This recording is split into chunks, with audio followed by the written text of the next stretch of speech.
Well, Apple made big news recently with the introduction of their latest computer, the Mac Studio.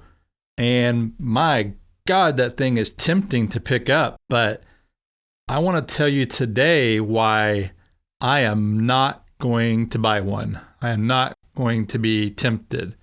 Well, actually, I'm tempted, but I'm not going to buy one. And today I'm going to tell you why.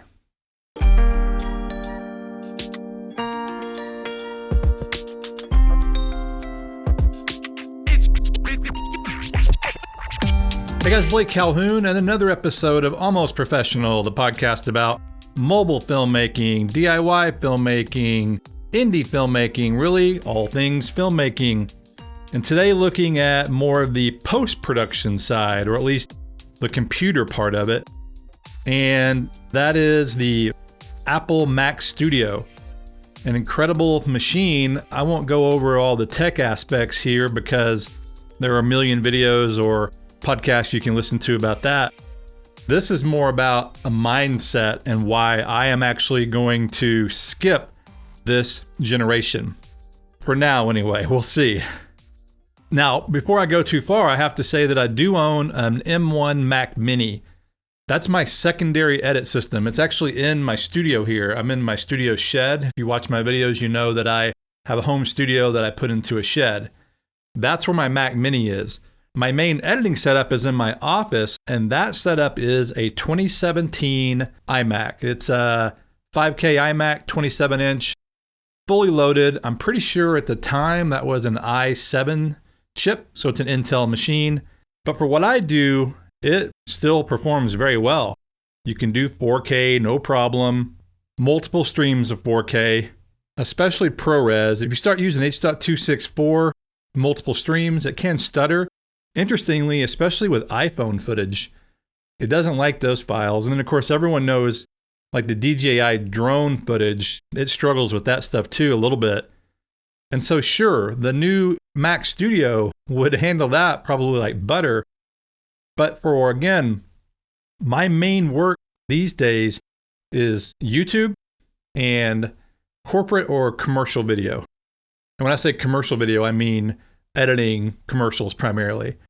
And typically I'm either doing proxies, ProRes Proxies, or I'm editing off RAW like Red or Blackmagic RAW, and that iMac pushes through that no problem at all. And so for me, and I think there's a lot of you guys out there, I don't need the upgrade. And this goes back to my whole philosophy on cameras. You don't need to get the new camera, although everyone wants to get the latest, greatest. You don't need it. Now, if you are rich, if you have plenty of disposable income, then sure, do it. Go for it. But most, at least YouTube people I know, or indie filmmakers, you're not in that position. You know, you're a working freelance filmmaker, and so things can be good, feast, or things can be bad, famine. Luckily, in my career, things have stayed pretty consistent. I've talked about on this podcast where, you know, you will lose clients or lose work, and 2020 was a bad year for everybody, of course. I mean, across the board, every type of job, but for filmmakers in particular, it was pretty bad, at least for client work. YouTube work was actually pretty good. Client work was bad. And for me, that's one way I budget for my computers, and that is having my jobs pay for it. It's not a luxury expense for myself, although it is nice, don't get me wrong. But Apple, as everybody knows, is really good at marketing and making you want stuff you really don't need. When I say don't need, one thing that it struck me during the Apple event is how this particular event especially was geared towards professionals, minus the phone that they introduced, the new SE. That's obviously consumer electronics. But beyond that, this Mac Studio is not for the general public really at all. That would be the iMac they did earlier or later last year. You know, the MacBooks or the iPad Air they did in this one. That's more of a consumer electronic.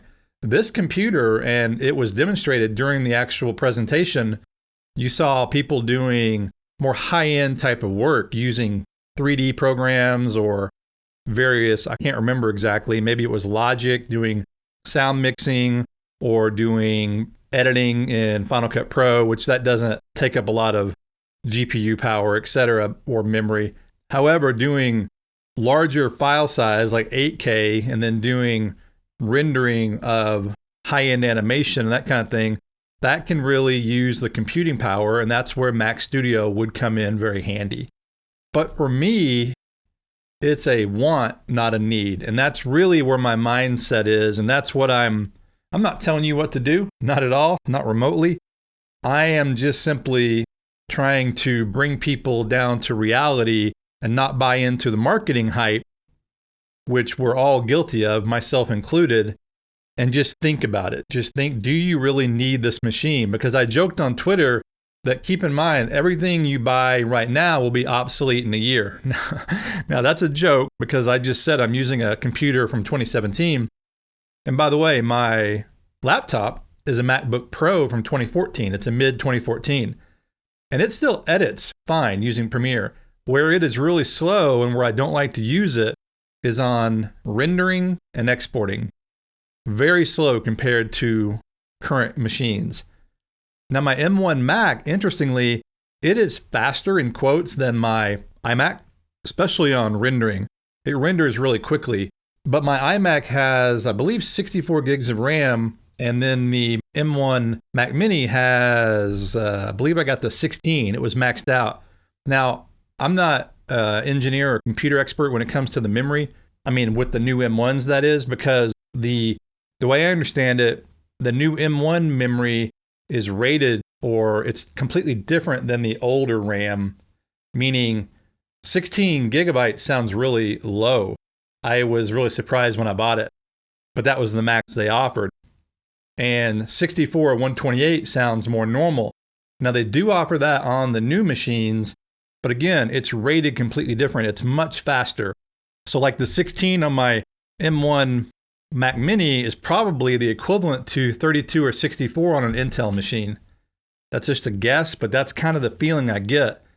So I don't know how it relates on the new M1 Max or the M1 Ultra.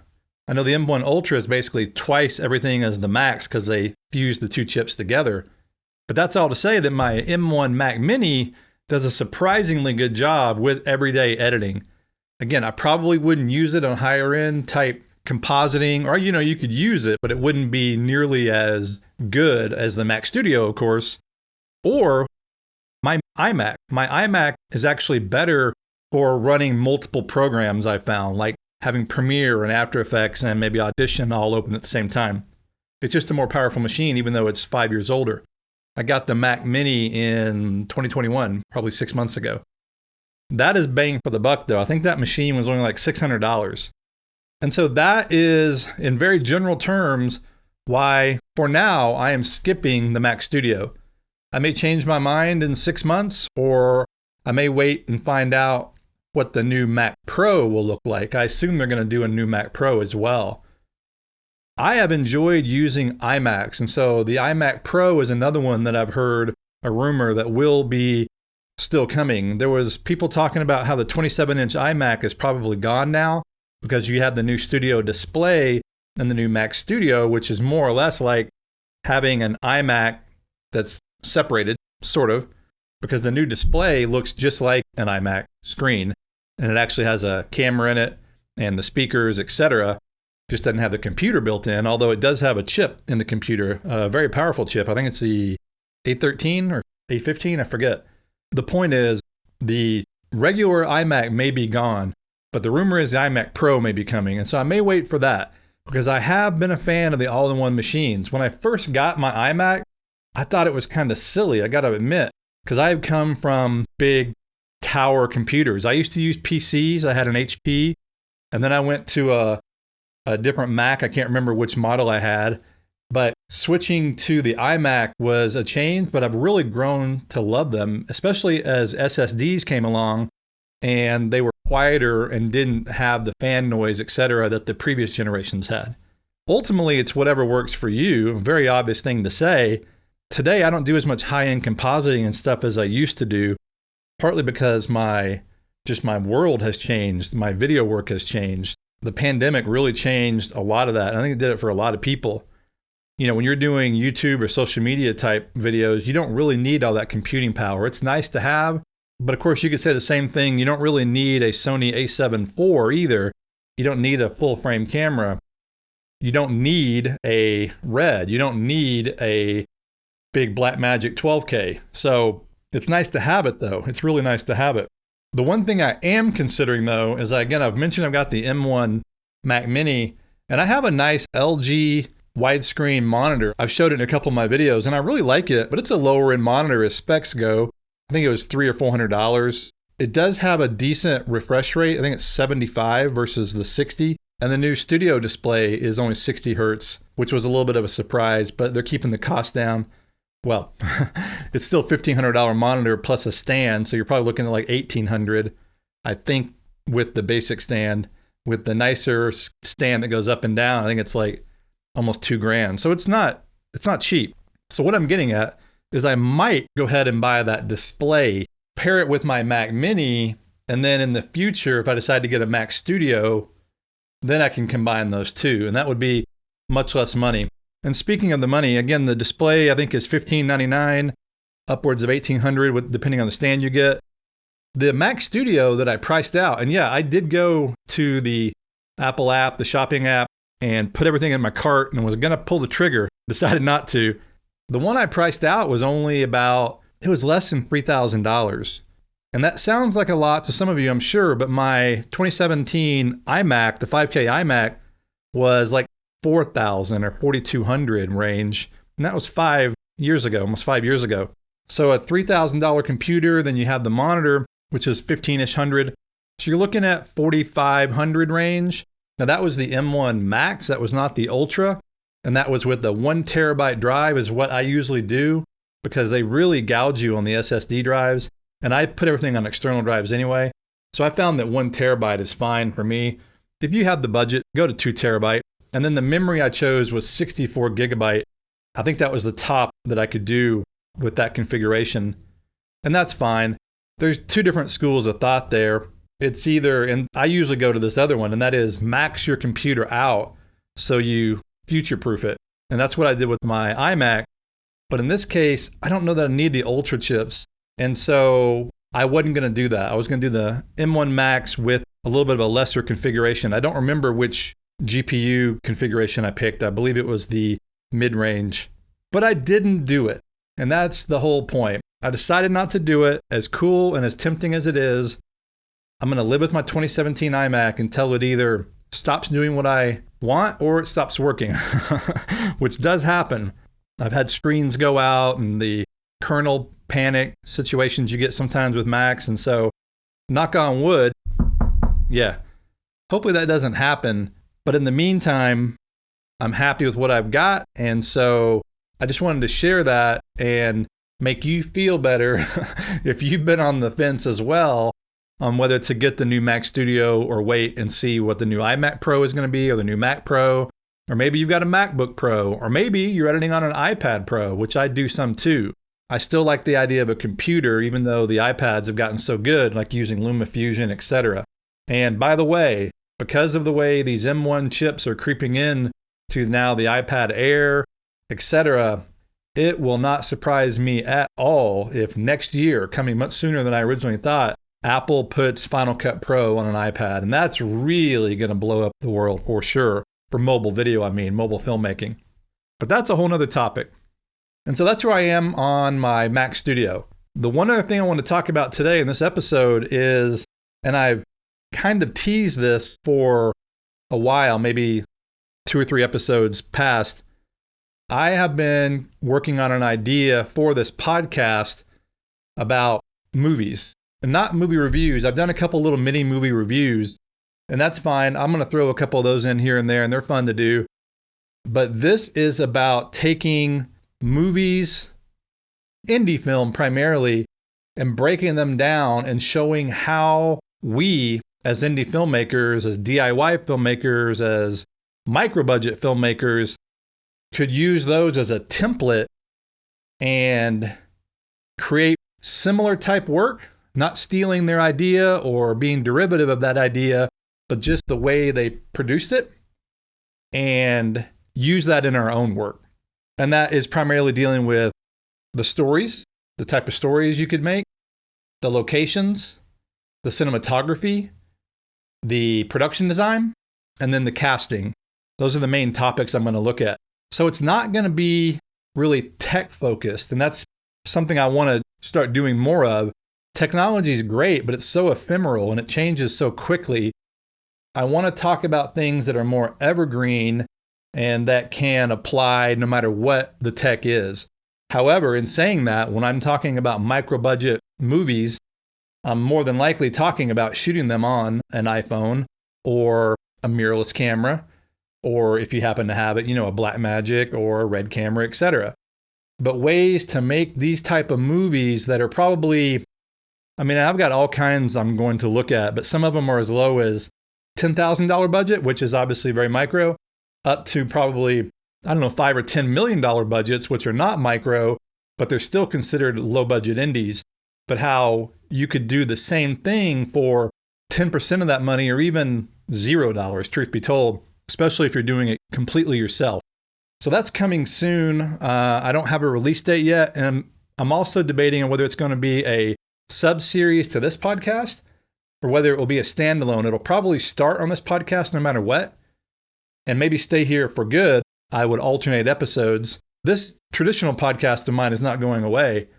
I'm just going to add to it and maybe expand it is the idea. But if that show takes off or does well, I might spin it off into its own show. I have several movies I've already started to outline, and I'm excited about it. And I'm probably going to bring some guest hosts on with me. Sometimes maybe the filmmakers that were involved with these movies, or other type filmmakers that just work in the industry, production designers, DPs, etc. Have them give their input talking about the actual films. And again, how that can help you guys and really myself. I learn whenever I do these things, I'm learning as well along the way and getting ideas for my own work. And so that's coming soon, and I'll post more about it on Twitter, and I'll do a follow-up episode, and it may just pop up in the feed of this podcast. And so if that happens, then you'll know what that is. That is the new series that I'm spinning off.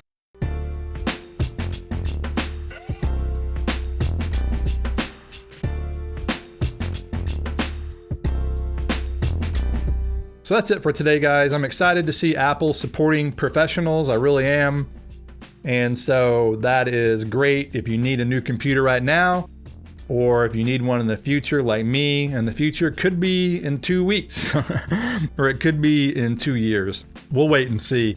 If the new iPhone 14 comes out with 8K, as is rumored, I may have to update. I may have to update sooner than I want to, because the 2017 iMac may not be able to push that, especially if you can do ProRes and that kind of stuff. But it's exciting stuff and really continues to put the power in our hands as filmmakers, which is what I really love. It gives you freedom to really produce anything and everything you could ever dream of in your house now. That's just amazing. It's just so surprising how far the tech has come in just the last couple of years. It's really awesome. So, well, thanks for listening, guys. This has been another episode of Almost Professional. I'm your host, Blake Calhoun, and I will look forward to talking to you in the next episode.